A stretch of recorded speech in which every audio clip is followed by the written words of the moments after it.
The hoofbeats behind you grow louder in the April darkness, and you realize with cold terror that the British patrol has spotted you.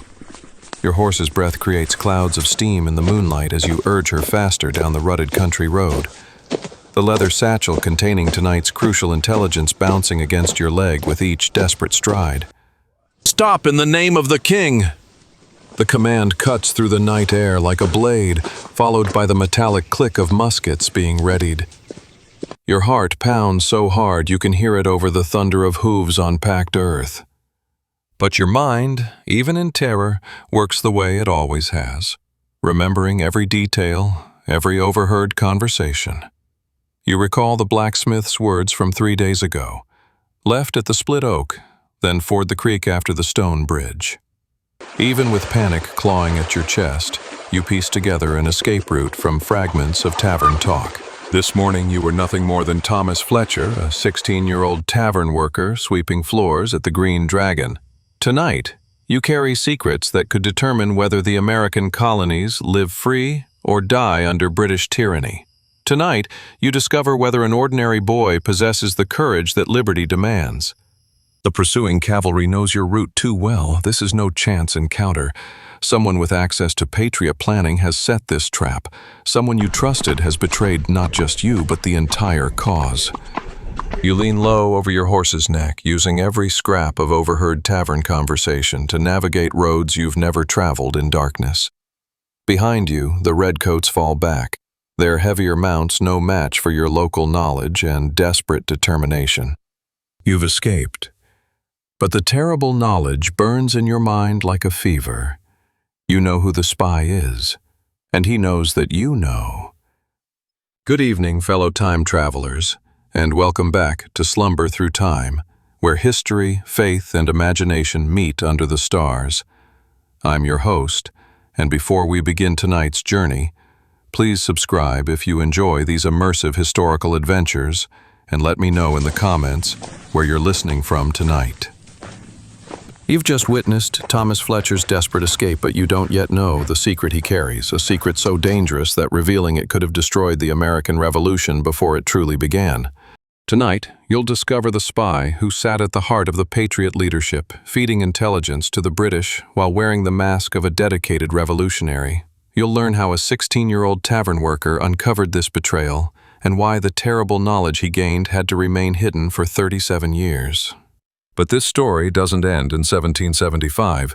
You'll journey forward to 1812, when America faces Britain again, and Thomas, now a father, watches his worst fears come to life as the young nation he helped birth teeters on the edge of destruction. You'll explore the hidden world of revolutionary Boston, discover what really happened to Paul Revere and his fellow patriots, and learn how the men who saved America actually lived their lives after the victory was won. This is the story of the secret that saved the revolution, a truth so explosive that sharing it would have shattered the trust that held the colonial resistance together, while keeping it required one young man to become everything he never wanted to be.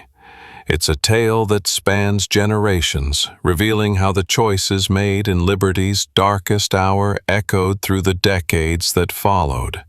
So settle into your most comfortable position, let the modern world fade away, and drift back to April 18, 1775, when the most famous night in American history was nearly destroyed by an enemy hiding in plain sight. Close your eyes, take a deep breath, and discover the conspiracy that history forgot. April 18, 1775. The Green Dragon Tavern basement feels smaller tonight, thick with pipe smoke and the weight of impending history. Candles flicker on the rough wooden table where Dr. Warren has spread his maps, their golden light dancing across the faces of men, about to change the world. You've positioned yourself near the wall where the shadows are deepest, but your ears catch every word. Every detail gets stored away in that memory of yours, the memory that everyone overlooks because you're just the tavern boy who brings ale and empties chamber pots. "Gentlemen," Dr. Warren announces, his Harvard voice cutting through the murmur, "the British march tonight. 800 regulars heading for Lexington and Concord. Paul Revere steps into the candlelight, his silversmith's hand steady on the map's edge. I'll ride north through Charlestown, warn Adams and Hancock first, then push on to alert Concord. Your heart hammers against your ribs. This is it, the night that changes everything. The night that either secures liberty or sees it crushed before it can draw breath. And you're here, watching it unfold. We need backup riders, Dr. Warren continues. Multiple routes, if they catch one of us. Others complete the mission, Paul finishes. His eyes sweep the room, and for just a moment they rest on you. Thomas Fletcher. You nearly choke on your own breath. Sir? Step forward, lad. Your legs feel like water, but you push away from the wall. Every man in the basement is looking at you now, really looking, maybe for the first time in your life. Paul studies your face. You know the northern roads, all those travelers' tales you remember from serving their ale. Yes, sir. Your voice cracks slightly. Every shortcut, every back road from here to monotony. Good, Paul points to the map. I need you to take the northern route. There are militia caches hidden at farms along that road, weapons and powder that must be moved before dawn. The weight of it hits you like a physical blow. Real responsibility, a mission that matters. Dr. Warren nods gravely. Thomas, these arms represent months of preparation. If the British find them, they'll arrest every man who helped hide them. You finish quietly. Exactly. Paul's approval sends warmth flooding through your chest. Can you handle it? Before you can answer, Dr. Church steps closer to the table. You hadn't noticed him approach. He moves quietly for a large man. Forgive me, Church says, his voice carrying that physician's authority that makes common folk like you feel both honored and small. The boy's enthusiasm is admirable, but perhaps we should discuss specifics. Something in his tone makes you glance up sharply. The other men are focused on the map, but Church is watching you with an intensity that feels wrong somehow. What specifics did you have in mind, Doctor? Paul asks. Church leans over the map, studying your proposed route with what looks like medical precision. The exact roads he'll take, timing between stops, which farms, which contacts. He looks up at you with a concerned smile. We wouldn't want such a young patriot to become lost. The way he says lost makes your skin crawl, though you can't say why. It's just concern, isn't it? A learned man, making sure a tavern boy doesn't get himself killed. Paul begins tracing your route with his finger. Thomas will take the Medford Road north, then cut west. First stop, Captain Parker's farm, then the Miller place, finally Goodman Jeremiah Hartwell's. Church nods, making careful notes. And timing?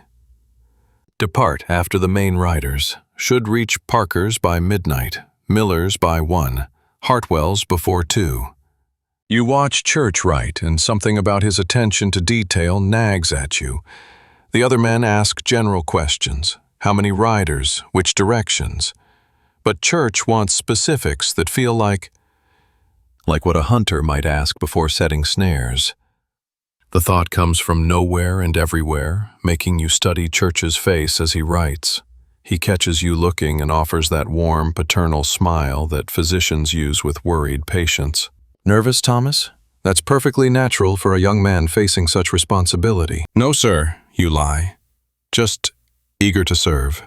But as the meeting breaks up and men prepare for their various missions, you can't shake the feeling that Church's questions weren't about keeping you safe. They felt like questions someone would ask if they wanted to make sure you didn't survive the night. You're preparing your horse for the midnight ride, but every shadow feels like a threat now. Church's parting words echo in your mind. Do be careful on those dark roads tonight. Young men riding alone have been known to encounter difficulties. Your hands shake as you check the saddle straps. Not from fear of the ride, you've traveled these roads countless times, but from the terrible knowledge that burns in your chest. Dr. Church knows you've discovered his secret, and you're about to ride directly into whatever trap he's prepared. Paul approaches from the tavern, his own horse ready. In the lamplight, you can see the conflict written across his face. "Thomas," he says quietly, glancing around to make sure you're alone. "About what happened in there. You saw it too, didn't you? The way he reacted when I mentioned the scarred officer?" Paul nods grimly. "I saw something, but seeing and proving," he shakes his head. "Church has been with us for years, Harvard-educated, respected physician. His word carries weight, and mine carries none at all," you finish bitterly. If you're right about this, Thomas, then every detail he wrote down tonight, your route, your timing, your contacts, has already been passed to the British. The weight of it settles on your shoulders like a lead cloak. Then I'm riding into an ambush. Maybe Church is exactly what he appears to be, and you're about to complete the most important mission of your life. Paul grips your shoulder. Either way, you have to go. Those weapons caches won't move themselves. "Ah, our young patriot." Church's voice carries across the stable yard, warm and concerned. "Ready for your important journey?" You force yourself to meet his eyes as he approaches. In the lamplight, his face shows nothing but paternal concern for a young man about to undertake a dangerous mission. "Yes, sir," you manage. "Ready as I can be." Church steps closer, lowering his voice as if sharing medical advice. "Remember what I told you about those dark roads? British patrols have been active lately. If you encounter any difficulties, don't try to be a hero. Sometimes discretion is the better part of valor." "I'll be careful, Dr. Church." "Good lad." Church's smile is perfect, warm, reassuring, absolutely convincing. "And Thomas, if you do happen to see anything unusual on your journey, anything that might concern our cause, I trust you'll handle it with the wisdom you showed tonight." The threat couldn't be clearer. Stay quiet about what you've discovered, or face the consequences. "Of course, sir," you lie, tasting the words like poison in your mouth. Paul watches Church go, then turns back to you. "Be smart out there, lad. Trust your instincts. And if something feels wrong, run," you finish. "Run fast, and don't look back." Paul's expression hardens. "Because if Church is what you think he is, he can't afford to let you live to tell about it." You ride through the darkened streets of Boston, with your thoughts racing faster than your horse's hooves. Every shadow could hide a British patrol. Every sound could mean capture or death. But beneath the fear, your mind is working the problem the way you always do, remembering details, noticing patterns, putting pieces together like you do when organizing the tavern stores or recalling customers' stories. The challenge seems impossible. Church has been operating under perfect cover for who knows how long. His medical practice gives him reason to be anywhere. His position in the Sons of Liberty grants him access to every secret, and his Harvard education makes his word worth more than a dozen tavern workers. As you ride into the darkness, you carry more than warnings to Patriot farms. You carry the hopes of men who trust you, the weight of a cause bigger than yourself, and the terrible knowledge that your greatest enemy might be watching every step you take. You sit in your modest parlor in 1812 watching your 17-year-old son Samuel clean his musket by candlelight. The boy's eyes shine with the same eagerness you once felt, the same hunger for glory that nearly got you killed 37 years ago. "Father," Samuel says, not looking up from his work, "tell me about the midnight ride." Your hands tighten on the wooden box in your lap, the one you've never opened in his presence. Inside lie the artifacts of that night: Paul Revere's hastily scrawled route instructions, a torn piece of your coat from Church's attack, and a letter you've never been able to finish writing. The history books make it sound so glorious, Samuel continues, his voice thick with hero worship. "You rode with Paul Revere himself. You were part of the most famous night in American history." Martha enters with tea, her knowing eyes meeting yours over Samuel's bent head. In 32 years of marriage, she's learned to read the pain that crosses your face whenever the boy asks about that night. "Why won't you ever talk about it?" Samuel's frustration finally boils over. "Master Revere is a legend, Dr. Warren died for freedom, and you. He looks up at you with desperate confusion. You just sit there like it meant nothing. Samuel, you say quietly, pour yourself some ale and sit down. Your son's eyes widen as he sees you lift out the papers with trembling hands. Martha places a gentle hand on your shoulder. Some stories, you tell him, carry weights that fathers shouldn't pass to sons. But perhaps it's time you understood why I've been so protective. It began as the most glorious night of my life, you whisper. But Paul Revere's ride was sabotaged from within, and by the end of that night, I learned that the people you trust most will sometimes destroy you. You pause, meeting Samuel's eager eyes. To save you. The northern road stretches ahead of you in the moonlight, silver white and deceptively peaceful. Your horse's breath steams in the cool air as you settle into the rhythm. Clip-clop, carrying Paul Revere's trust and your first real chance to serve the cause. In your coat pocket, the folded instructions feel like they're burning against your chest. The mission is clear. Warn the militia commanders at 3 hidden weapons caches along the northern route. Move the powder and muskets before British forces can seize them. Simple, direct, everything you've dreamed of. You've ridden these roads countless times, delivering ale for the tavern, but tonight every familiar landmark looks different, more significant. The split oak where you turn toward monotony. Tonight it's a waypoint in history, the stone bridge where you'll ford the creek. Tonight it guides a patriot on urgent business. Captain Hall's farm appears ahead, a dark shape against the star-filled sky. A single candle flickers in the window, the agreed signal that it's safe to approach. You've delivered supplies here before. The captain knows you by sight and trusts your family's commitment to the cause. The door opens before your knuckles leave the wood. Captain Hall stands there, fully dressed despite the late hour, musket in hand but pointed toward the floor. Thomas Fletcher, he says quietly. Bit late for a social call. The regulars are coming out, you whisper, giving the code phrase Paul taught you. The captain's weathered face hardens. How many? Which direction? 800 men marching on Lexington and Concord. They'll be here by dawn. You pull out the folded paper with the details. Master Revere says the weapons need moving tonight. Within minutes, Captain Hall's sons are hitching the wagon. You watch them work, these farmers transformed into soldiers by urgency, moving with practiced efficiency born of months of preparation. Tell Master Revere we'll have everything moved within the hour, Captain Hall says, gripping your shoulder. You're doing important work tonight, lad. As you ride toward Miller's house, pride swells in your chest. This is it, the moment you've been waiting for.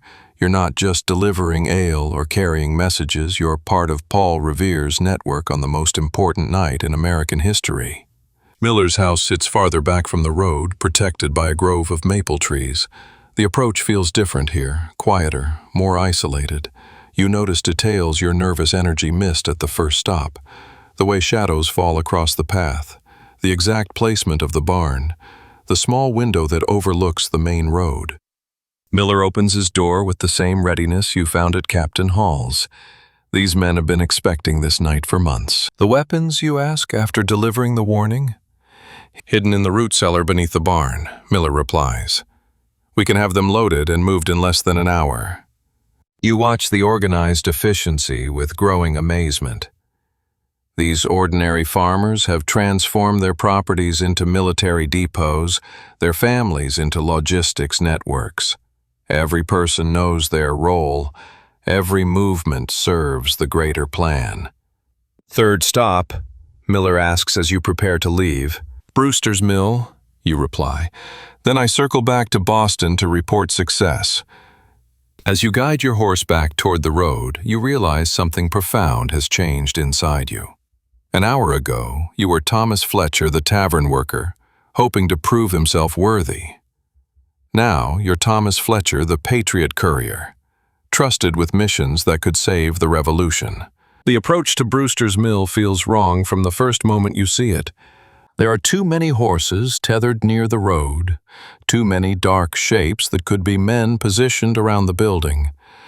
And there's no candle in the window, no signal that it's safe to approach.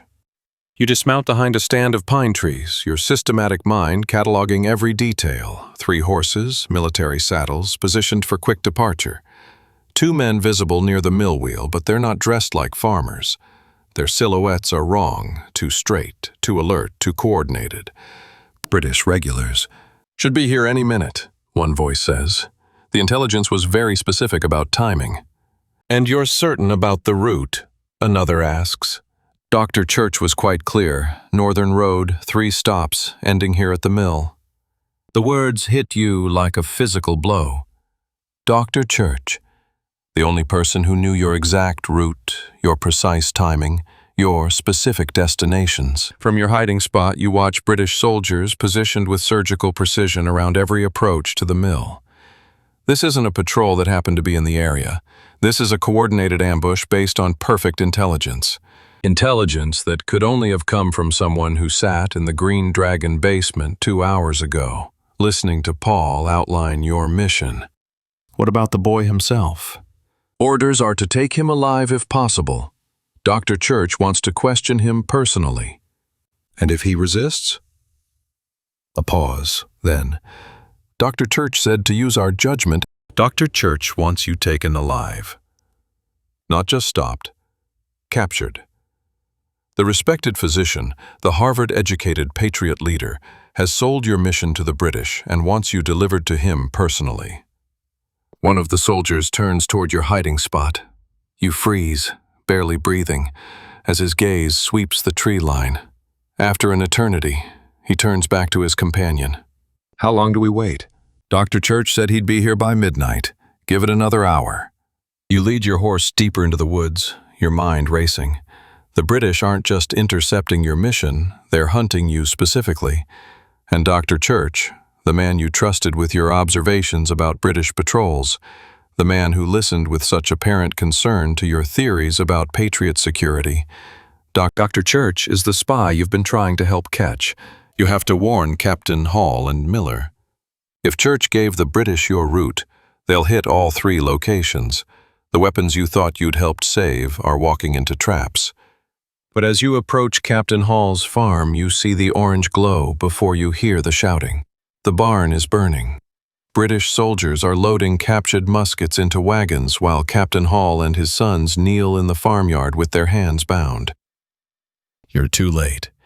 The coordinated attack is already in motion. From the woods around Miller's house, you can see the same scene repeated.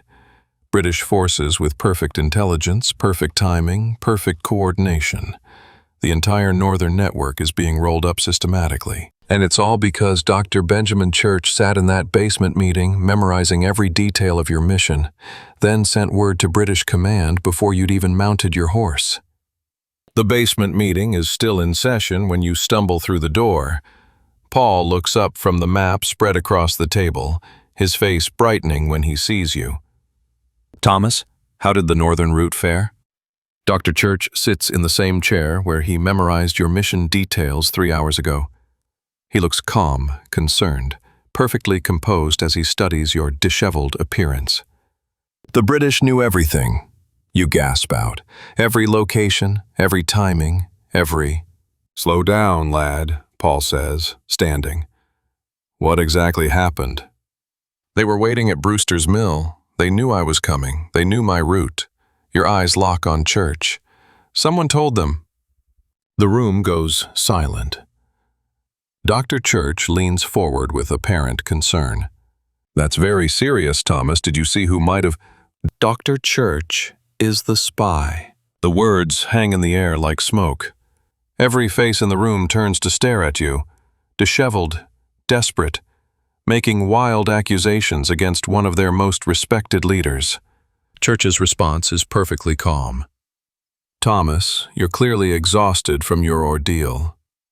No! You shout. You knew my exact route. You asked specific questions about timing. The British soldiers said your name. Paul steps between you and Church, his face torn with conflict. Thomas, That's a very serious accusation. Dr. Church is one of our most trusted— Master Revere, you have to believe me. Your voice cracks with desperation. I heard them talking. They mentioned Dr. Church by name. Thomas. Paul's voice is gentle but firm. Dr. Church is a Harvard-educated physician. He's been with us from the beginning. You're making accusations without proof. The words hit you like a physical blow. Your mentor, your hero, the man who gave you this chance, he's protecting Church. I think you should go home, Paul continues, not meeting your eyes. You're clearly not thinking straight. The boy is obviously traumatized, Church says with perfect medical authority. Perhaps some rest will help him see things more clearly. Master Revere, your voice is barely a whisper. You don't believe me. Paul won't look at you. I think you misunderstood what you saw, Thomas. The horrible truth crashes over you in waves. If Paul is protecting Church, if your mentor won't believe your evidence, if the man you trusted most is choosing Church over you.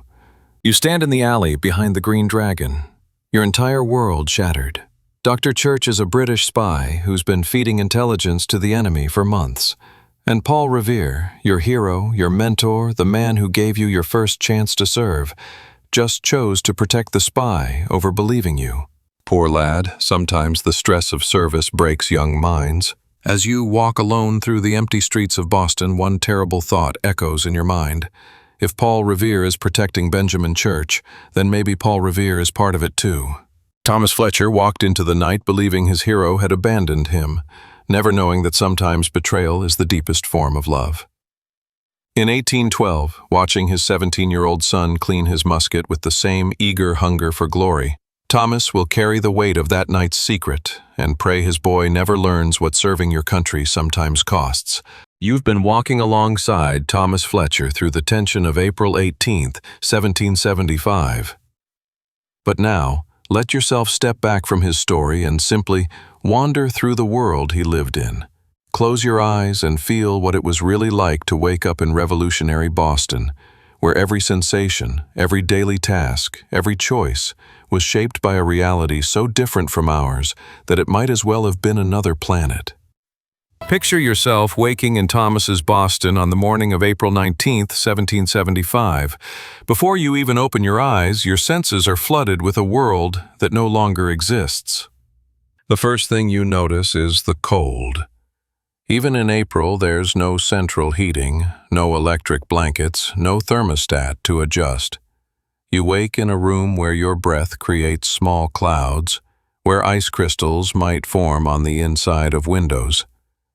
To get warm, someone has to physically walk outside, gather wood, split it with an axe, carry it inside, and build a fire from scratch. Every morning, every single day. The smell of wood smoke drifts through the house. Not the pleasant campfire scent of weekend camping, but the constant necessary smell of survival.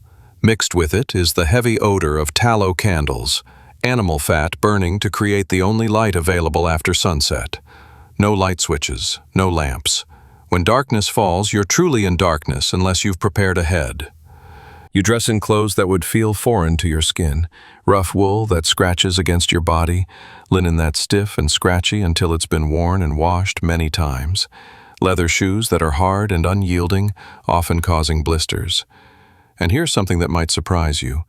These clothes might be the only set you own.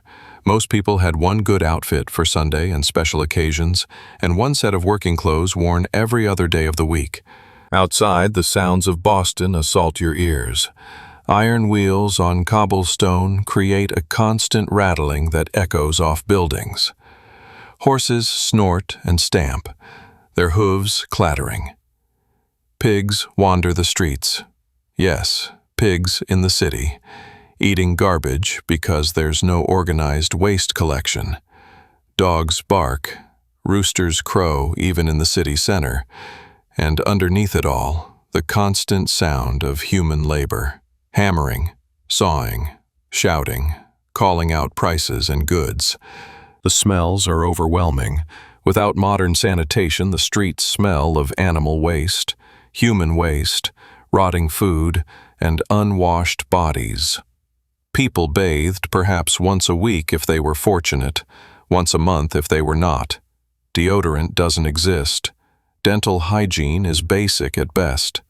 The pleasant, clean smell we associate with daily life simply isn't there. The bread is hard, so hard it might chip your teeth. Butter, if you have it, is made by hand in a laborious process.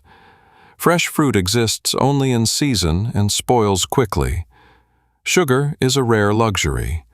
Most food is preserved by salt, smoking, or drying, giving it flavors that would seem strange and intense to our modern palates. Now, imagine the emotional complexity of Thomas's world. These colonists aren't just rebelling against a government, they're breaking up with everything they've ever known about themselves. For 60 years, Paul Revere's father, Apollos Revere, had been proud to become British. He fled religious persecution in France as a young man, changed his name to the more English-sounding Revere, and raised his son to think of himself as a British subject living in America. This wasn't unusual, it was the norm.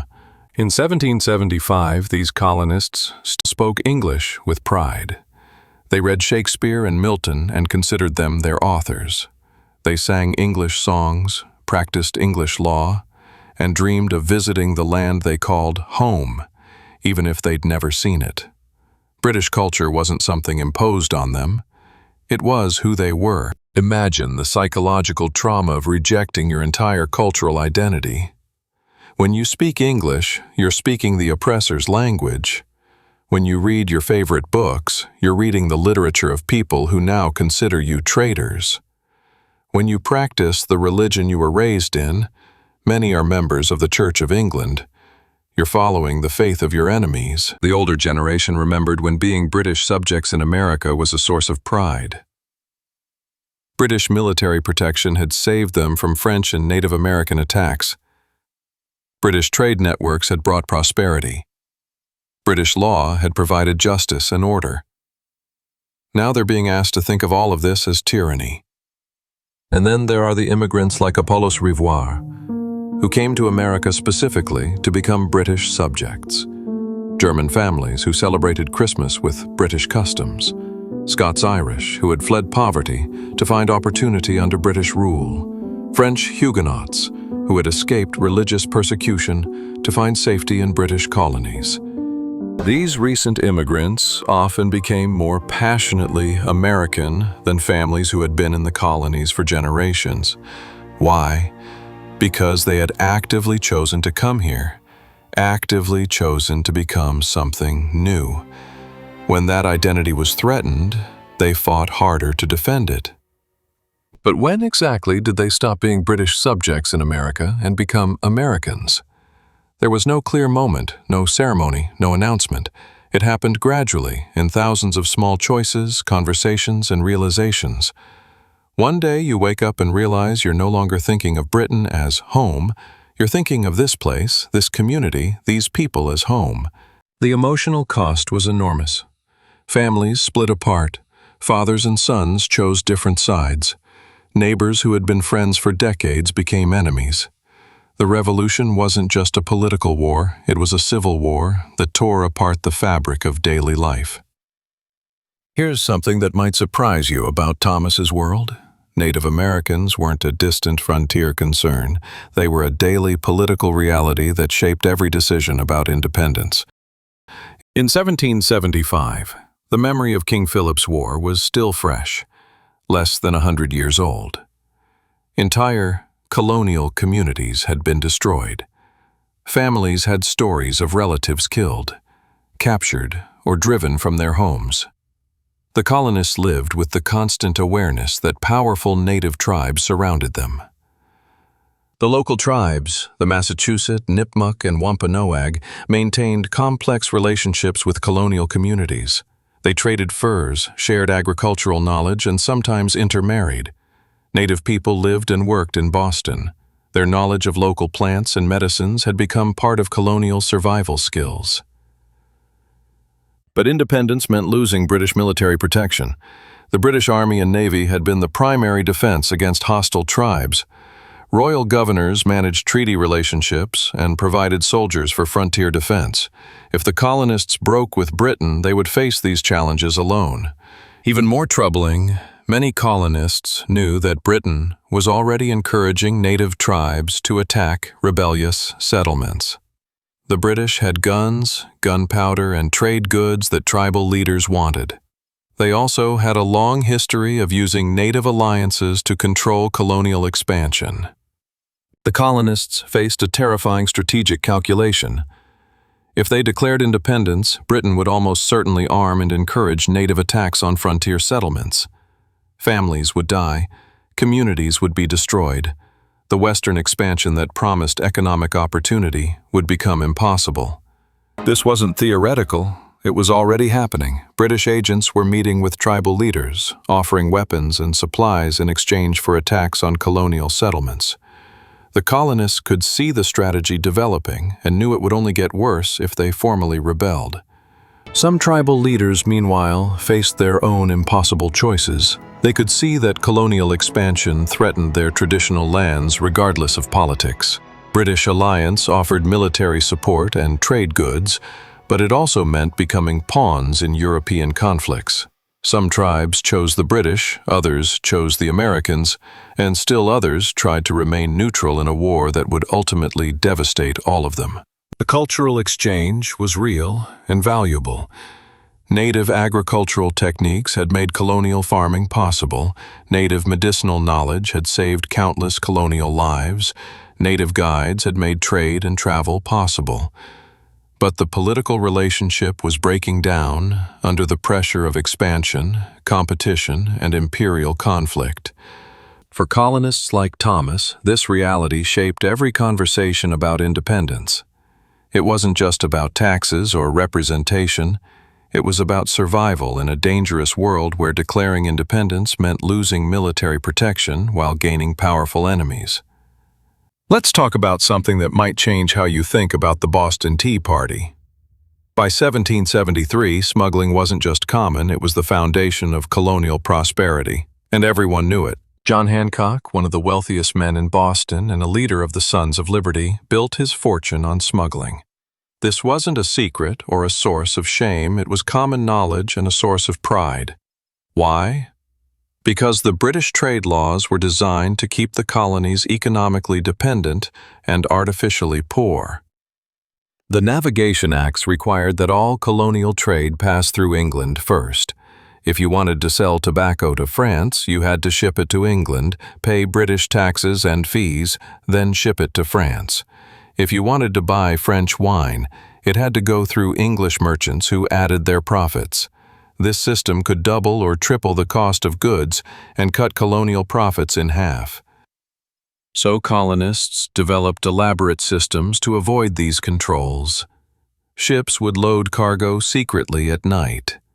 Captains would claim furious gales or damaged equipment forced them to divert to friendly foreign ports, where they would conduct illegal trade. False manifests listed different cargoes than what was actually aboard. Whole communities cooperated to hide these activities from British customs officials. The Tea Act of 1773 was particularly threatening because it made legal tea cheaper than smuggled tea, but only by giving the British East India Company a monopoly. If colonists accepted this, they would be acknowledging Parliament's right to control their trade completely. The Tea Party wasn't just about tea, it was about the right to control their own economic lives. When money was scarce, which was often, colonists used elaborate barter systems.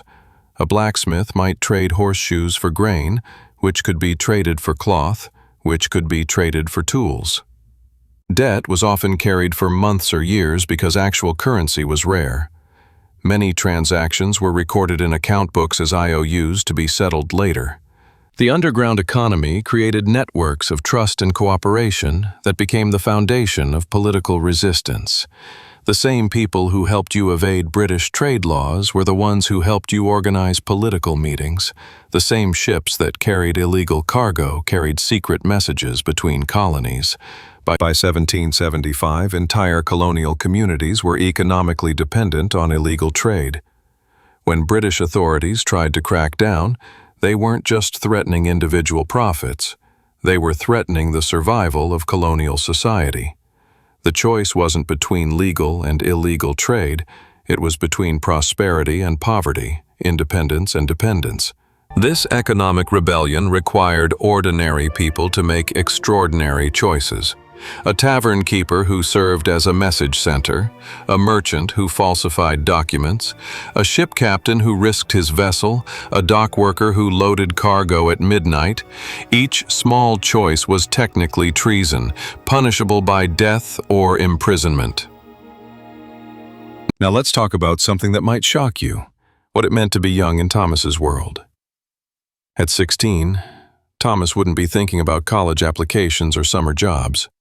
He would be thinking about survival skills and adult responsibilities that would challenge modern adults.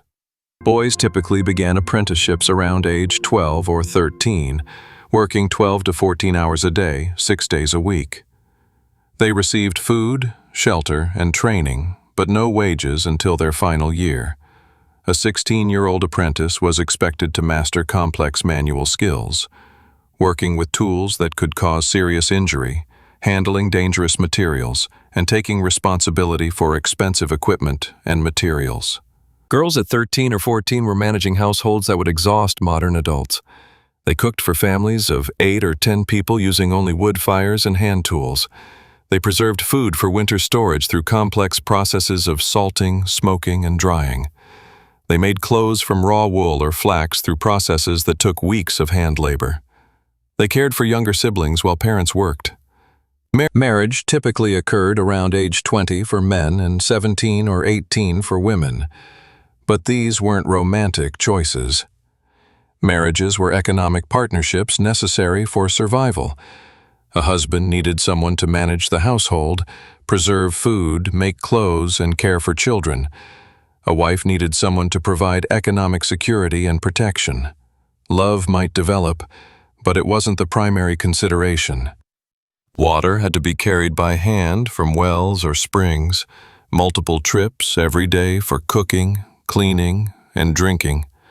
Firewood had to be gathered, split, and carried continuously. Washing clothes involved hauling water, building fires, making soap from animal fat and lye, and scrubbing by hand in a process that took an entire day and left hands raw and bleeding. Food preservation required precise timing and constant attention. Meat had to be slaughtered, butchered, and preserved before it spoiled. Vegetables had to be harvested at exactly the right time and processed immediately. Milk had to be churned into butter or cheese before it soured. Mistakes meant hunger or starvation during the winter months. A simple cut could become infected and kill within days. Childhood diseases killed about 30% of children before age 5. Childbirth killed 1 in 8 women. There were no antibiotics, no anesthesia, no emergency medical care.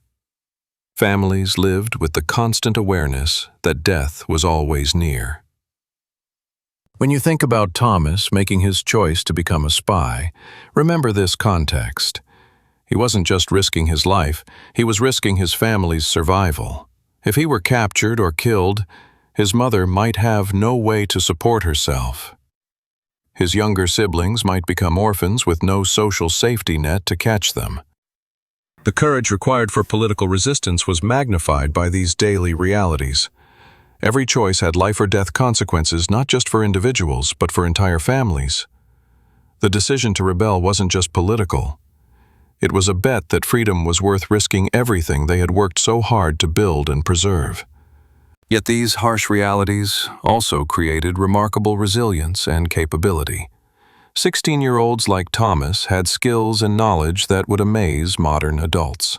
They could build houses, preserve food, treat illnesses, navigate by stars, and solve complex problems with simple tools and materials.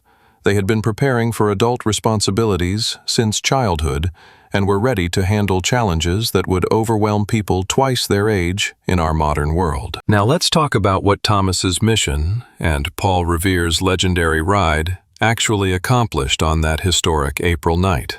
The plan worked exactly as intended. Paul Revere reached Lexington at midnight and successfully warned Samuel Adams and John Hancock, allowing them to escape before British forces arrived. William Dawes completed the longer land route, reaching Lexington 30 minutes after Revere. Dr. Samuel Prescott, joining them on the final leg, was the only rider to reach Concord, arriving between 1 and 2 in the morning. But here's what might surprise you. By dawn on April 19th, the alarm had spread far beyond anyone's expectations. The warning reached Lynn, 10 miles away. It reached Reading at 12 miles, and Danvers at 16 miles. Incredibly, a sweating, bloody messenger carried the news to Worcester, 40 miles away, before noon that same day. The system of riders and messengers Paul Revere had helped organize alarmed almost every house, from Medford through Monotamy to Lexington. Thousands of militiamen rallied through careful planning that had taken months to prepare.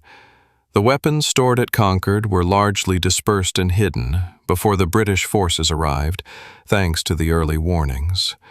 And Thomas's part of the mission? The intelligence he gathered about Dr. Church would prove crucial. Because here's something most people don't know. Dr. Benjamin Church was indeed the spy Thomas suspected. 2 months later, in June 1775, Church was arrested and tried for treason. The High Son of Liberty was revealed to be exactly what Thomas had detected, a British agent operating at the heart of Patriot leadership. The midnight ride wasn't just about one famous silversmith. It was about an entire network of ordinary people like Thomas, each playing their part in what became the opening act of the American Revolution. That night led directly to the battles of Lexington and Concord, which started the war that would create a new nation. Fast forward 37 years to 1812. The young nation that began with Thomas's midnight intelligence work faced Britain again in what would be called the War of 1812. Britain wanted to crush the upstart republic and bring America back into the empire. They nearly succeeded, ... But here's the remarkable thing. By then, Paul Revere was 77 years old, running a copper foundry that supplied the American war effort. William Dawes had started a business supplying the 1812 Army with his Revolutionary War experience. The tavern networks that had operated from places like the Green Dragon had evolved into the backbone of American local defense. The skills Thomas learned in 1775, gathering information, coordinating with neighbors, trusting in democratic principles, had become American traditions. When British forces threatened Massachusetts' coastal towns, communities defended themselves using methods pioneered by that generation of tavern workers and midnight riders. By 1815, America had survived its second war with Britain. The young nation Thomas helped birth had proven it could defend itself, govern itself, and prosper independently. The democratic experiment that everyone said would fail had become the world's first successful republic. The courage of ordinary people like Thomas, choosing uncertain freedom over secure dependence, dangerous hope over comfortable despair, had created something unprecedented. A nation where power flowed from the people, not from kings. In a few moments, we'll return to Thomas's story and discover what choices he made when those principles were tested by the most dangerous mission of his life. But for now, rest in the knowledge that ordinary courage, facing impossible odds, created the world we wake up in every day. The warmth of your modest tavern feels fragile against the December cold of 1812. Candles flicker on wooden tables where, during warmer months, neighbors would gather to discuss farming and trade. Tonight, the War of 1812 has made such simple conversations impossible. British naval forces patrol the coast with renewed aggression, and young men throughout Massachusetts speak of striking back. You're wiping down the bar when Samuel bursts through the door, his cheeks red from cold and excitement. At 17, he carries himself with the eager energy you remember from your own youth, the dangerous certainty that courage alone can change the world. Father, Samuel calls out, barely able to contain himself. "We're going to strike a real blow for liberty." Your cloth stops mid-wipe. Behind Samuel, 3 of his friends crowd through the doorway, young men whose faces shine with the same fervor that once filled the Green Dragon basement. The sight makes your stomach clench with memories you've spent 37 years trying to forget. "We've been planning it for weeks," Samuel continues, his voice thick with pride. "Tomorrow night we're going to gather intelligence on the British naval positions in Boston Harbor." The cloth falls from your hands. Martha appears in the doorway, her knowing eyes immediately reading the tension in your face. In 32 years of marriage, she's learned to recognize when something awakens the old fears you carry, fears you've never fully explained, but that she's learned to respect. "We'll row out under cover of darkness," Samuel explains to his friends, spreading a roughly drawn map on the table. "Document their ship positions, count their guns, gather intelligence for the American forces."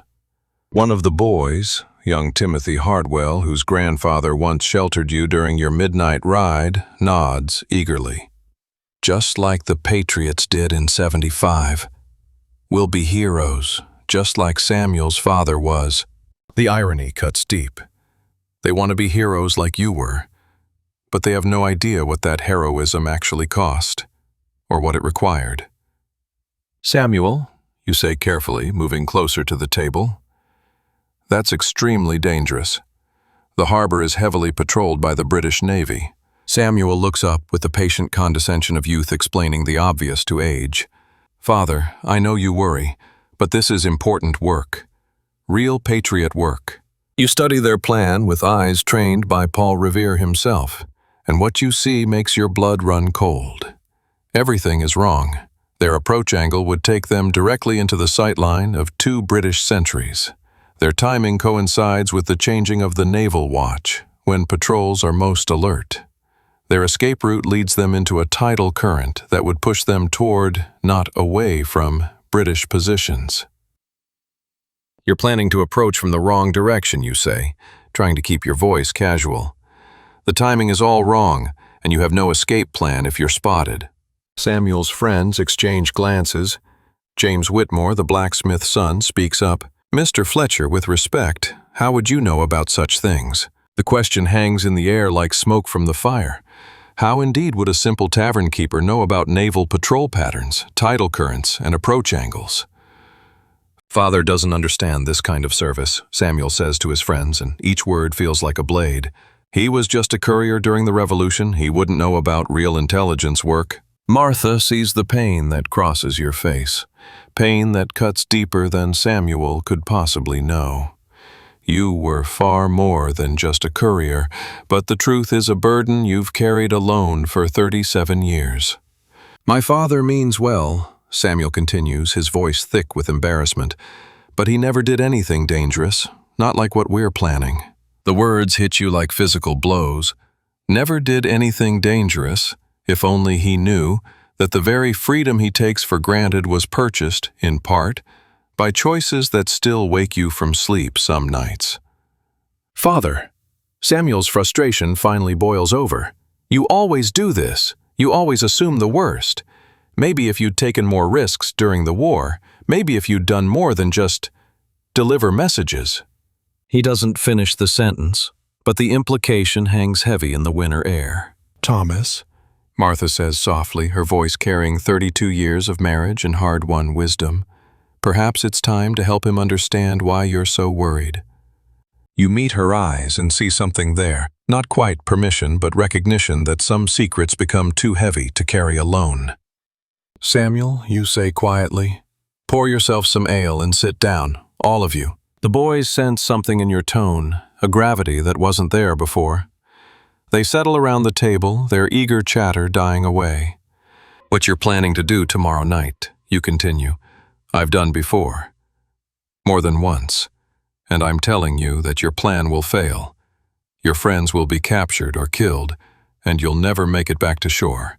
Samuel stares at you with confusion. "Father, what are you talking about? You carried messages for Paul Revere. That's not the same as—" "Sometimes," you interrupt gently, "the messages were more dangerous than I ever told you.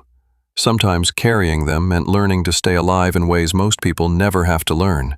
It's still not the whole truth, but it's more truth than you've spoken since that night in 1775 when Paul Revere taught you that serving your country might require becoming someone else entirely. Despite your warnings, despite your pleas, Samuel and his friends have proceeded with their plan.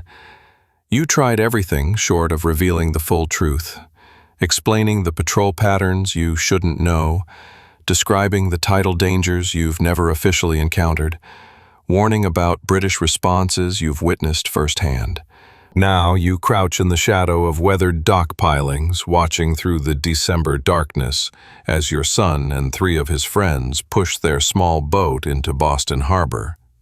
Your heart pounds with a rhythm you haven't felt in decades, the mixture of terror and desperate calculation that once carried you through the most dangerous night of the Revolution. Boston Harbor stretches before you in the December moonlight, dotted with the dark shapes of British warships that seem to float like sleeping beasts on the black water. HMS Guerriere dominates the eastern anchorage, her gun ports closed, but her presence a reminder of British naval supremacy. Smaller patrol boats move between the larger vessels with the steady precision of professional sailors. From your position 50 yards away, you can see everything wrong with their approach. They've chosen the worst possible landing spot, directly in the sightline of 2 British sentries whose positions you mapped years ago for reasons you've never explained. Their boat is too large, too visible against the water. They're talking too much, moving too carelessly, approaching at exactly the wrong angle. It's like watching your younger self walk into Church's trap. Except this time, there's no Paul Revere to orchestrate a rescue. There's only you, and skills you've spent 37 years pretending you don't possess. Samuel sits in the bow of their small boat, his face set with determination in the moonlight. Behind him, Timothy and James row with the awkward enthusiasm of young men who've never learned that enthusiasm can get you killed. The 4th boy, Robert, attempts to navigate with a compass he clearly doesn't know how to read properly. Within minutes, everything goes wrong exactly as you predicted. Small boat approaching from the northwest. The British sentry's call cuts across the water like a blade. On the nearest warship, you can see figures moving, lanterns being lit, weapons being readied. Samuel and his friends have been spotted within minutes of leaving shore, exactly as you knew they would be. "They see us!" Timothy's voice carries across the water, high with panic. "Row harder," Samuel shouts, but panic has made them clumsy. Their boat lurches erratically as they fight the oars instead of working with them. 3 British boats slide into the water with military precision. You can hear the calm commands of professional sailors, the efficient splash of experienced oars. They'll intercept Samuel's group within minutes. For 37 years, you've maintained your cover. For 37 years, you've been Thomas Fletcher, modest tavern keeper, former courier, ordinary citizen. But watching your son about to be captured or shot by British forces drives you into action. You've borrowed a fisherman's skiff, smaller, darker, designed for silence rather than capacity. As you push off from a different section of shore, decades of training assert themselves like muscle memory. Your oars enter the water without a splash. Your movements flow with the rhythm of the waves. You become part of the harbor's natural sounds. You use skills you thought you'd forgotten forever. Reading the current patterns to find the fastest approach. Using the shadow of larger vessels to mask your movement. Calculating intercept courses with the precision of a man who once navigated these same waters while carrying intelligence that could change the course of history. The British patrol boats move with professional competence, but they're focused on the obvious target. Samuel's clumsy group making noise and splashing in open water. They don't notice the smaller boat moving like a shadow along the harbor's edge. "Halt! In the name of His Majesty!" Prepare to be boarded. You can see Samuel's boat clearly now. 4 terrified boys whose patriotic fervor has evaporated in the face of professional military force. They've stopped rowing and sit frozen, unsure whether to surrender, flee, or fight. You intercept them just as the first British patrol boat closes within musket range. In the moonlight, Samuel's eyes widen as he recognizes your approaching silhouette. "Father?" he whispers in disbelief. Follow my lead exactly, you say in the quiet, commanding voice you haven't used since 1775. Do exactly what I tell you, when I tell you, or we're all dead. For the first time in his life, Samuel hears authority in your voice that has nothing to do with being his father and everything to do with being someone who has survived situations like this before. Row to the starboard side of that fishing vessel. Use single strokes, no splashing. When I signal, cut toward the dock pilings and let the current carry you. Stay in my wake. Samuel and his friends follow your instructions with the desperate precision of young men who suddenly understand they're in over their heads.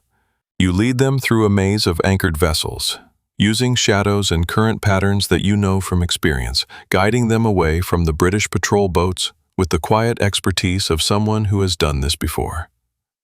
Lost them in the shadows near the fishing fleet, circle around the eastern moorings, but you're already gone, leading the boys through channels you mapped decades ago, using knowledge you've never explained and skills you've never acknowledged. As you all beach your boats in the shadow of winter bare trees, the silence stretches thick with unspoken questions. Samuel stares at you with a mixture of awe, confusion, and the dawning realization that everything he thought he knew about his father might be wrong. "Mr. Fletcher," Timothy whispers, "how did you know how to do that?" It's the question you've dreaded for 37 years, asked by a boy whose grandfather once hid you in his barn while British patrols searched for the mysterious courier who had somehow evaded their trap. For 37 years, you've deflected such questions. For 37 years, you've maintained the careful fiction that Thomas Fletcher was nothing more than a simple message carrier, a minor figure in the great drama of the Revolution. But watching your son nearly die because of ignorance you could have prevented makes the old justifications crumble like autumn leaves. Father, what Timothy said, the way you moved out there. You knew exactly where the British would patrol. You knew the currents, the shadows, the safe channels. That wasn't luck. James Whitmore, still catching his breath, adds in wonder, "You moved like someone who's done this before." You stand there in the December moonlight, feeling the weight of 37 years of careful silence. In the distance, Boston Harbor lies peaceful again, its secrets hidden beneath the dark water. But here, among these 4 young men whose lives you've just saved, a different kind of revelation awaits. "Because I have done this before," you admit quietly, the words feeling strange after decades of denial. Samuel steps closer, studying your face in the moonlight. "But you said you just carried messages. You said Paul Revere sent you to deliver warnings to Lexington and Concord."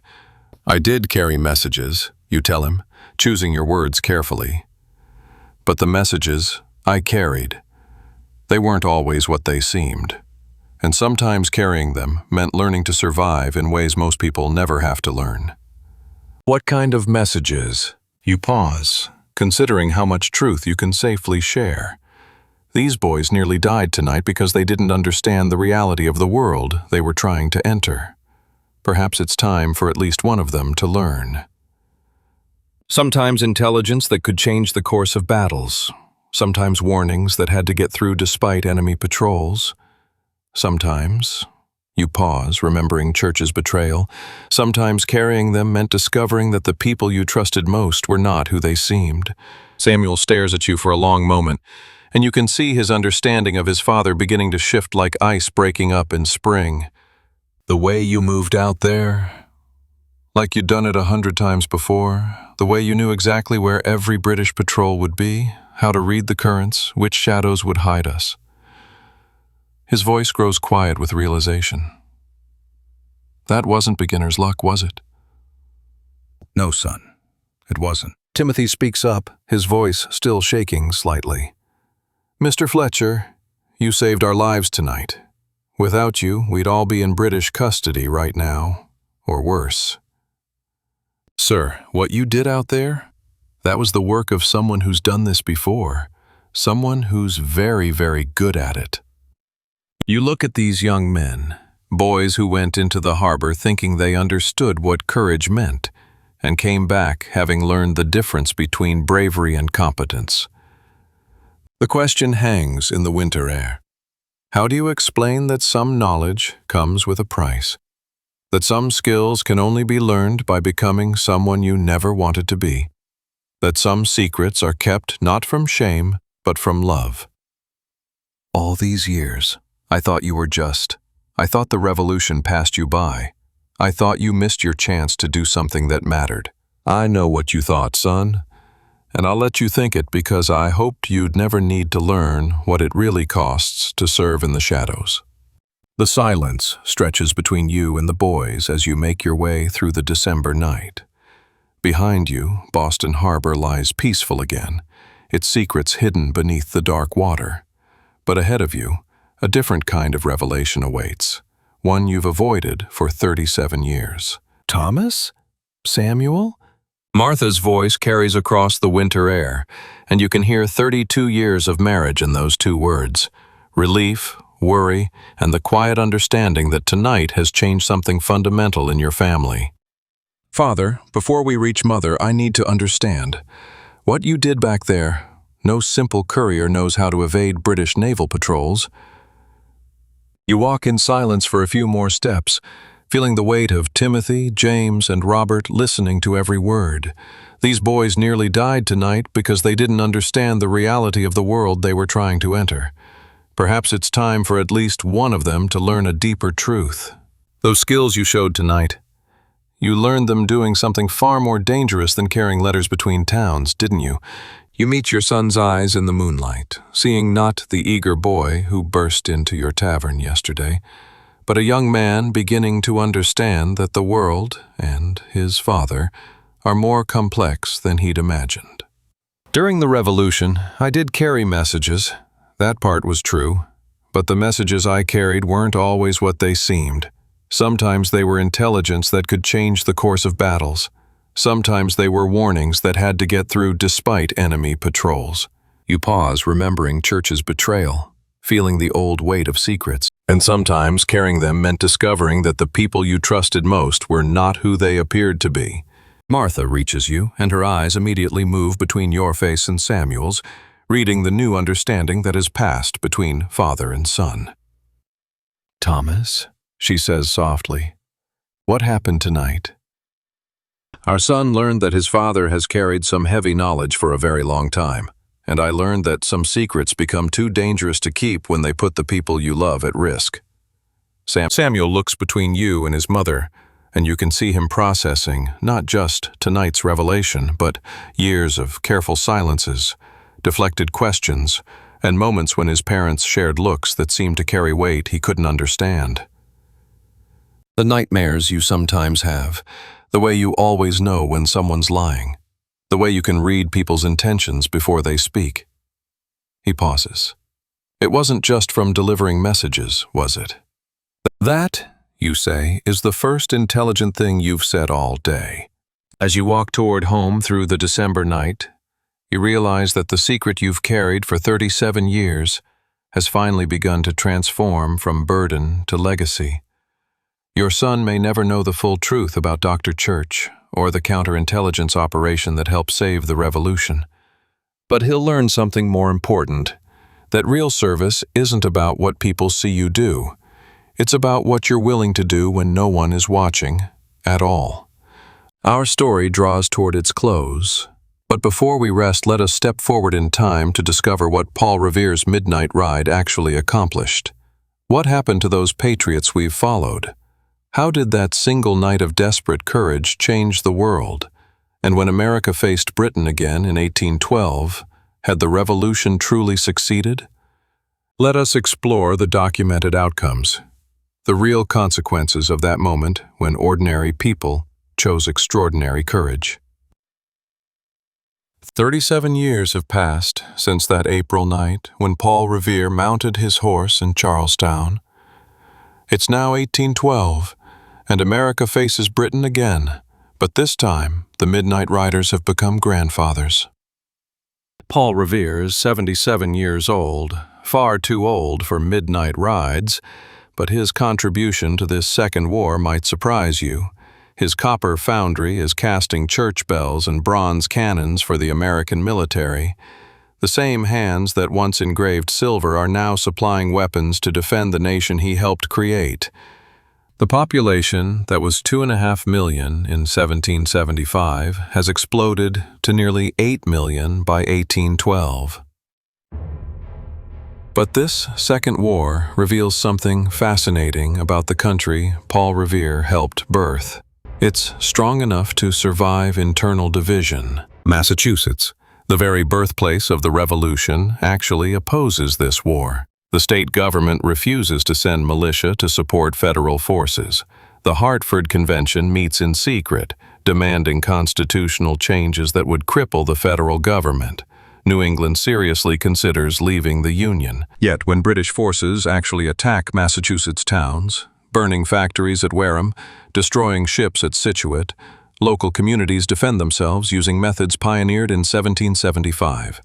At Boothbay, the militia rallies and drives off British attackers with heavy losses. The warning systems that once operated from the Green Dragon Tavern have evolved into community defense. William Dawes has started a business supplying the 1812 Army, drawing on his Revolutionary War experience. A generation of midnight riders has become a generation of gray-haired leaders, still serving their country, but now through businesses, foundries, and organized communities rather than desperate rides through the darkness. The War of 1812 was the ultimate test of whether the Revolution had truly succeeded. Could this young nation survive a second war with the British Empire? The causes were deeply personal. Between 1803 and 1812, British naval forces had impressed over 5,000 American sailors, forcing them into British service. British trade restrictions had captured approximately 900 American merchant ships. For a generation that remembered fighting for independence, this felt like Britain trying to drag America back into colonial status. On June 18, 1812, Congress declared war. Britain's strategy was devastating. Use their overwhelming naval power to strangle American trade and burn American cities. British warships blockaded American ports from Georgia to Maine. In 1814, British forces marched into Washington, D.C. and burned the White House, the Capitol, and most government buildings. But America had learned something crucial since 1775, how to fight as a united people rather than separate colonies. American privateers swarmed British shipping lanes, capturing over 2,000 British merchant vessels. At sea, American frigates like the Constitution won shocking victories against supposedly superior British warships. On the Great Lakes, American shipbuilders worked through winter to build fleets that defeated British naval forces. Most importantly, local communities defended themselves with the same spirit that had driven off the British in 1775. When British forces attacked Baltimore in September 1814, the city's defense was so fierce that it inspired Francis Scott Key to write the Star-Spangled Banner. At New Orleans in January 1815, Andrew Jackson's force of regulars, militia, and civilians delivered the most crushing defeat the British Army had suffered in decades. When the war ended in 1815, something unprecedented had happened. The United States had fought the British Empire twice and won both times. By 1815, the rest of the world could no longer pretend the United States was a temporary experiment. The War of 1812 had for the first time given the United States an unquestioned place in the sisterhood of modern nations. The transformation in how other countries treated America was dramatic. Great Britain, which had spent decades trying to reduce America back to colonial status, was converted into a respectful friend who saw the advantages of friendship. This wasn't just diplomatic politeness. It was a fundamental shift in the global balance of power. Even the British press, which had spent years mocking American pretensions, began acknowledging American success. The London Independent Whig admitted in 1913 that a powerful and rival nation is now rapidly rising in the West. British newspapers complained about American privateers operating successfully even in British home waters, a grudging admission of American naval effectiveness. But the most telling sign of international recognition came in 1823, when British Foreign Secretary George Canning asked the United States to join Britain in a declaration concerning Latin America. This request led to America's independent Monroe Doctrine, a statement that the United States would act as the protector of Western Hemisphere independence. Think about what this meant. In 1775, Britain had treated the American colonies as rebellious children to be punished. By 1823, Britain was asking America to be a partner in shaping international policy. The Midnight Riders had helped create a nation that Europe's greatest power now sought as an ally. The diplomatic revolution was complete. The country that had started with tavern meetings and secret rides had become a nation that other countries courted for partnership. Paul Revere's Midnight Warning had helped birth a nation that the world could no longer ignore. By 1825, 50 years after Paul Revere's ride, the ultimate question had been answered: could ordinary people really create lasting change?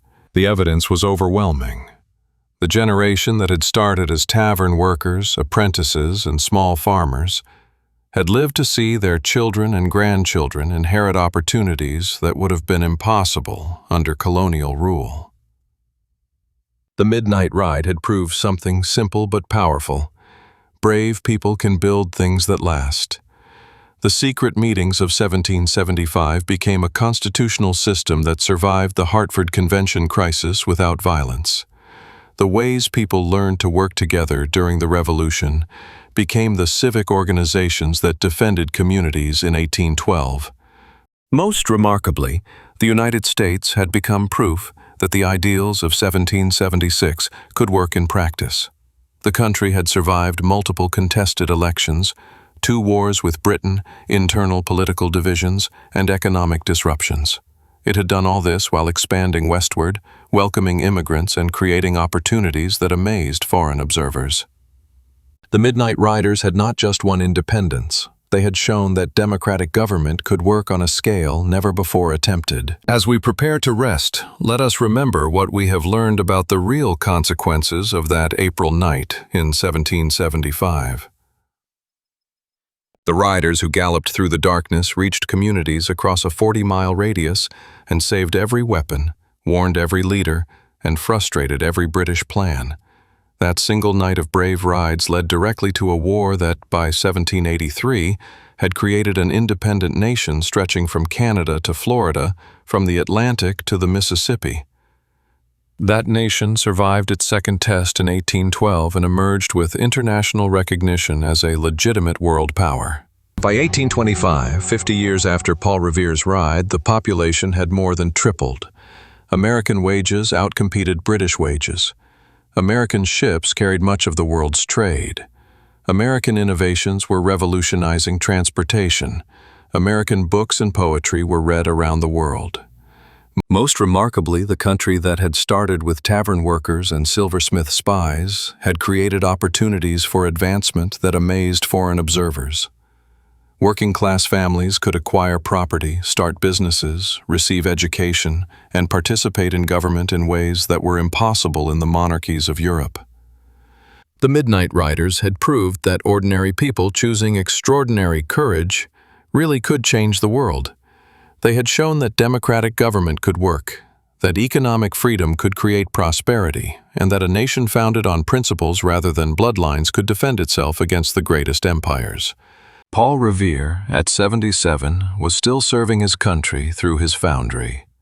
The tavern workers of 1775 had become the community leaders of 1812. The young men who had risked everything for an uncertain dream had lived to see their grandchildren inherit opportunities that surpassed their wildest hopes. The revolution had succeeded. The experiment had worked. The Midnight Riders had given their descendants, and the world, a gift that is still blessing humanity today. Proof that freedom is possible, that democracy can work, and that ordinary people have the power to create extraordinary change. Rest now, knowing that courage in dark times really can transform everything, and that the choices of a few brave individuals on one April night created ripples that are still spreading across the world. The tavern has closed for the night, and you sit with Samuel in the quiet warmth of your family parlor. Martha moves softly between kitchen and sitting room, brewing tea that no one will drink. Her presence a comforting anchor as father and son navigate the new territory that revelation has opened between you. All those times I complained that you never did anything important during the revolution, Samuel begins, his voice heavy with the weight of new understanding. You were sitting there, knowing you'd helped save the entire cause. You study your son's face in the firelight, seeing not the eager boy who burst through your door yesterday, but a young man grappling with the complexity of the world, and his father. Son, I need you to understand why I never told you, why I let you think I was just an ordinary man who played a small part in a great story. Samuel leans forward, his attention complete. Behind him, Martha settles into her chair, her knitting abandoned as she listens to truths that will reshape their family's understanding of itself. The work I did for Paul Revere. It required becoming someone I wasn't proud of. I had to lie to everyone I loved. I had to deceive neighbors, friends, even family members who might have been British sympathizers. You had to suspect everyone, Samuel says quietly. Everyone, you confirm? Your own grandfather, your mother's father, we thought for months he might be passing information to the British. I watched him, investigated him, prepared to expose him if necessary. You glance at Martha, whose face shows the pain of learning that the early days of your marriage were shadowed by suspicions she never knew existed. That's why you were always so careful about who you trusted, why you never spoke carelessly about anything that mattered. For 2 years, you continue, I lived a double life. By day, I was Thomas Fletcher, simple tavern worker. By night, I was someone else entirely. Someone who could pick locks, read coded messages, follow British agents through the streets of Boston. You were a spy, a real spy. I was, you acknowledge. One of Paul Revere's most trusted agents. I helped turn British operatives, fed false information to enemy networks, and carried intelligence that shaped battles you've read about in history books. Thomas, all these years, you helped win our independence. You helped give Samuel the freedom he was born into. The battles I read about in school, Lexington, Concord, Bunker Hill. You had a hand in those victories? In small ways, you admit. Information I carried helped General Warren position our forces at Bunker Hill. Intelligence I gathered about British supply lines helped our forces know when and where to strike. Samuel stares at you with new understanding. Father, you didn't just serve your country. You helped create it. Samuel stares into the fire for a long moment, and you can see him rebuilding his understanding not just of his father, but of the revolution itself. The night of April 18th, he says slowly, when Paul Revere made his famous ride, I rode too, you tell him. A different route, carrying different warnings. But that night, you pause, the old pain surfacing. That night, I learned that someone very close to our cause was betraying us to the British. Who? Someone we all trusted, someone whose betrayal nearly got me killed and could have doomed the entire revolution. You meet his eyes. That's when I learned that serving your country sometimes means discovering that the people you trust most are not who they seem. And that's why you've been so protective of our family. Why you've always been careful about who we let close to us. You nod, feeling 37 years of isolation beginning to lift like morning fog. I wanted to tell you, you say to Samuel. Every time you complained that I hadn't done enough, every time you looked at me like I was just a coward who'd missed his chance at greatness. I wanted to tell you everything. Thomas Fletcher, you are no coward.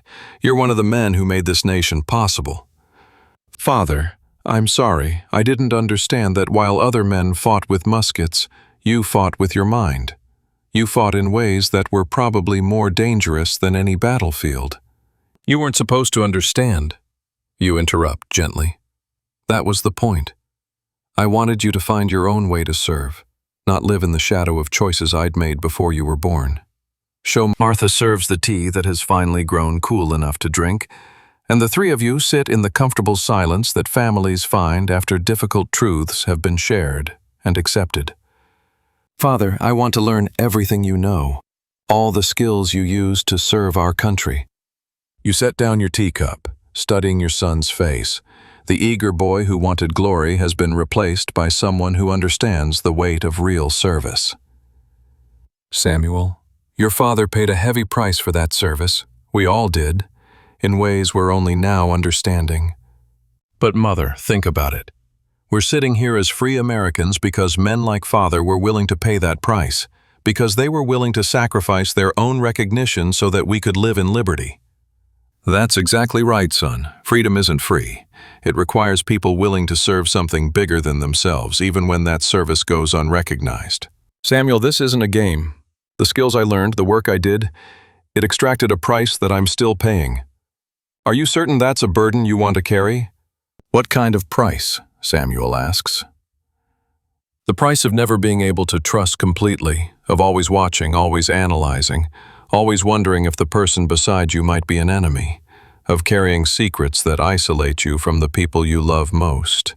You glance at Martha, whose understanding smile tells you that she's always known there were depths to your silence that she couldn't fathom. The price of doing necessary work that history will never record, never celebrate, never even acknowledge. Of being proud of things you can never speak about, and ashamed of things you had to become. And now, with this new war against Britain, we need people like you again. People who understand that defending America sometimes means working in shadows. Your father has given enough, Samuel. He's earned his peace. Martha, perhaps there's still service I can give. Not in the field anymore, but in training the next generation. Training someone who understands what this country cost to build. The country you helped create, Father. The America where we can sit in our own home, speak our minds freely, worship as we choose. You had a hand in making all of that possible. And now our son wants to protect what you helped build. There's something beautiful in that. The torch being passed from father to son, both serving the same cause of liberty. Except me, she says softly. You trusted me, even when you couldn't tell me why. You meet her eyes, feeling a rush of gratitude for this woman who has anchored you through decades of hidden turmoil. Yes, you tell her, except you. Father, watching you tonight at the harbor, seeing what real skill and training look like, I understand that I have so much to learn. But yes, I'm prepared to pay that price, if that's what serving liberty requires. You study your son for a long moment, seeing not just youthful enthusiasm, but the beginnings of mature understanding. Then I'll teach you everything I know. But we do this properly. No more amateur operations like tonight. No more rushing into danger without understanding the consequences. How to read people? Samuel asks eagerly. How to read people, you confirm. How to plan operations, how to gather intelligence, how to stay alive when everyone around you might be an enemy. How to serve your country when that service requires becoming someone you never wanted to be. And how to carry that burden. How to carry that burden, you agree. Because if you do this work, Samuel, you'll have to lie to people you love. You'll have to carry secrets that isolate you. And you may never get credit for the most important things you do. Samuel looks between you and his mother, seeing a marriage that has been stronger than he knew, built on trust that ran deeper than mere words. Are you prepared for that cost, you ask him? If that's what protecting freedom requires, yes, I'm prepared. You nod slowly, feeling something fundamental shift in your relationship with your son. The boy who wanted to be a hero is becoming a man who understands what heroism actually costs. So then tomorrow, we begin your real education. But remember this above all else. Serve for the cause, never for recognition.